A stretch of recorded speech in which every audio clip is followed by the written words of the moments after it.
క్రైస్త lord, నేను నీకు తోడై ఉన్నాను, భయపడకుము. యెషయా గ్రంథము 41 అధ్యాయము 10వ వచనంలో ఉన్నటువంటి మాట ఇది. వాగ్దానము చేసిన వాడు నమ్మదగిన వాడు అని వాక్యం చాలా స్పష్టంగా సెలవిస్తుంది.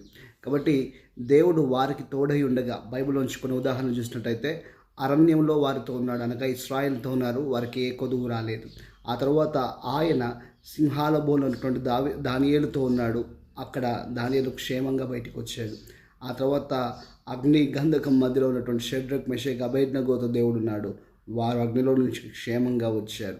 ఈ విధంగా మాట్లాడుకుంటూ వెళ్తే తమ భక్తులు శ్రమలో ఉంటుండగా, వేదనలో ఉంటుండగా, ఇబ్బందికరమైన పరిస్థితిలో ఉంటుండగా దేవుడు వారితో ఉండి వారిని సురక్షితంగా క్షేమంగా బయటికి తీసుకుని వచ్చాడు. ఈ ఉదయకాల సమయం ఈ మాటలు వింటున్న ప్రియ సహోదరుడా, ప్రియ సహోదరి, నువ్వు ఎటువంటి పరిస్థితి గుండా వెళ్తున్నా నువ్వు భయపడనక్కర్లేదు. ఎందుకంటే మాట ఇచ్చినటువంటి వాడు ఆ మాట నెరవేర్చే దేవుడై ఉన్నాడు. కాబట్టి ఆయన నీ తోడై ఉన్నాడు.